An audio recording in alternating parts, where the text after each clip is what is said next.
is what makes man God. And I'm not going to debate the right or wrongness of that, because who the hell knows?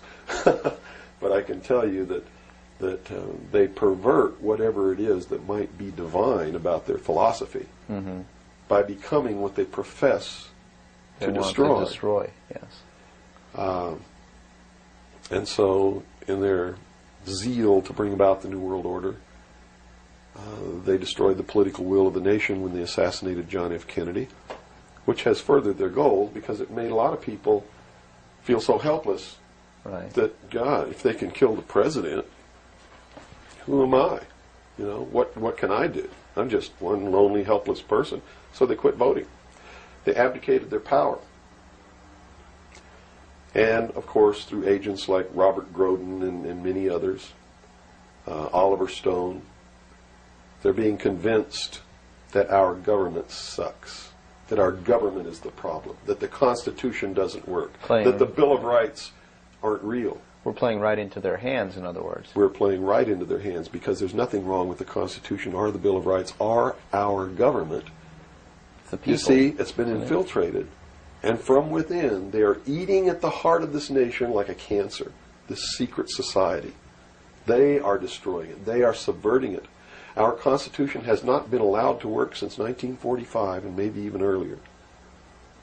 And they have been working behind the scenes to bring about a one-world, totalitarian, socialist government with the Communist Manifesto as its platform, through the United Nations, which was created by this nation, from an older organization called the League of Nations, which was the original foundation. And at the highest levels of our government, the Constitution's already been scrapped, and they are working under the aegis of the UN Participation Act and the United Nations Charter. Which says what? Which says that there are no rights, there are only what you call privileges. And privileges can be granted or taken away at will by the state. Quite frightening scenario. It's a very frightening scenario, and people better wake up to the fact that unless they wake up and do something about it now, there's only going to be one alternative. And that's either take up arms, restore the Constitution, and the blood will run in the streets of America, or reach down and put the shackles around your own feet and march off into slavery peacefully.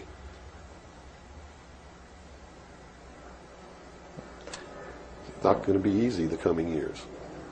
Wow. Now, historically, this may or may not relate, but at least modern world, contemporary world history does not include the stories of Atlantis and Lemuria that go predate. How does that history, and why was that suppressed, or why is it still being suppressed? How might that affect what we are understanding is going on today, or is it related? Well, I'm not sure if a place called Atlantis or Lemuria ever existed or didn't exist. I don't really know. But I do know that the story that is told about the civilizations that lived there are something that we should listen to, because this whole scene may have played itself out before on this earth. And if you understand the theory, which I believe has been accepted as fact now, of continental drift, there may have been an Atlantis and a Lemuria, which had tremendously developed technologies and societies. And the same scenario that we're playing out now in this great stage called the world may have played itself out over and over again in the past for millennium. In my investigation of the mystery schools, the secret societies that are bringing all this about, that really control everything behind the scenes, I found that this is all about religion. And it's all about a recurring theme that is penetrated and is at the heart of every religion in the world. And that is a creator or a creatress who has a son that is sacrificed and then is resurrected and saves the world or saves humanity. It seems to be an archetype that is within us. And so that you don't go flipping out watching this tape. I'm a Christian. I believe in the teachings of Jesus Christ, even though it may turn out that he may have never lived. The scene, it doesn't matter. When you read his words, and you can go back through history and find these are the same words that were spoken by every Savior that there ever was, are the most beautiful, most profound, most affecting words that have ever been spoken on the face of this earth. And when I get down and almost get to a point of hopelessness, I just go read the Sermon on the Mount. And I come back up again. Because in the end, it's not going to matter whether Jesus ever lived or didn't live. The story is real. And it's within all of us. And it brings us to something within ourselves that is good.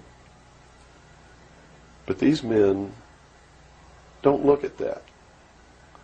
They believe that the end justifies the means, that these stories are just stories, and that the real meaning behind it all is that man can transcend his animal state through the realization of intellect and the overcoming of all of his emotions and feelings and morals, guilt, all of these things.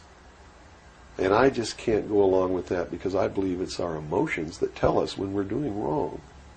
We feel it within ourselves.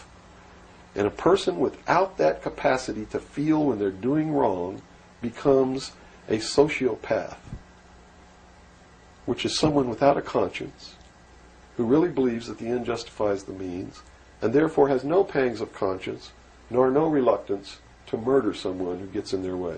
Mm-hmm. And it's extremely dangerous. Now, do these people recognize the continuity of life? In other words, you have told me earlier that they're after physical immortality. They believe that through their technology, man will become God. With the power of reason, through technology, man will himself become God. They will engineer, just like Hitler wanted to do, the super race who will live forever. And the concept is the same, and the men behind it are the same as Hitler was. When they killed John F. Kennedy, it shows you what kind of men they are. Because they would not stop to kill anyone who gets in their way. And they've never stopped at it. Their goal, literally, to bring about the New World Order, will be to kill approximately 2 billion people before the year 2000. AIDS is one method of doing this. There'll be many more. As they solidify their control, everyone will be given a choice. They'll be presented with a new world religion. They'll be told to renounce Christ, renounce Buddha, renounce Muhammad, join the New World Order, join the New World Religion. If they refuse, they'll be executed. Very simple. And it won't bother them a bit. In fact, according to their belief, they believe they'll be helping these people. And in reality, they will. Because those people will transcend this physical state while they're prisoned here living forever. I feel sorry for them because those of us who will eventually die will transcend the pain and the suffering that goes along with this world. Mm-hmm. And they're so egotistical that they preserve whatever they do so that the diligent can find out what kind of men these men really are. For instance, the Kennedy assassination, I've been showing a film for 5 years that shows exactly who did it. I show you exactly where Oswald is on the film. He wasn't even on the 6th floor. He was standing in the doorway of the book depository building watching the motorcade go by. And it's incredible. At the same time, you said they would have everybody renounce religion. Yes. Have they as well been using it as a tool for their means? If you're a Christian, you'll be required to renounce Christ and join the New World Religion. Now remember I told you before, that no matter what your religion is or what you think, they are following the scenario in the book of Revelations to a T, right down to the last little bit. If you want to know what's going to happen in the future, if we don't wake up, and through the power of those, see, not one drop of blood ever has to be spilled, and no one has to ever put any chains on their legs or their arms, ever. If people just wake up and exercise what was given to us in our Constitution, the power of the vote, while we still have that power. So you say there is still a possibility for like one individual watching this tape to actually make a difference? You better believe it. How would that be so? Well, number one, learn what the truth really is. Get away from the fantasy that you've been living. Educate other people, those you know, your family. Once that begins to happen, it spreads.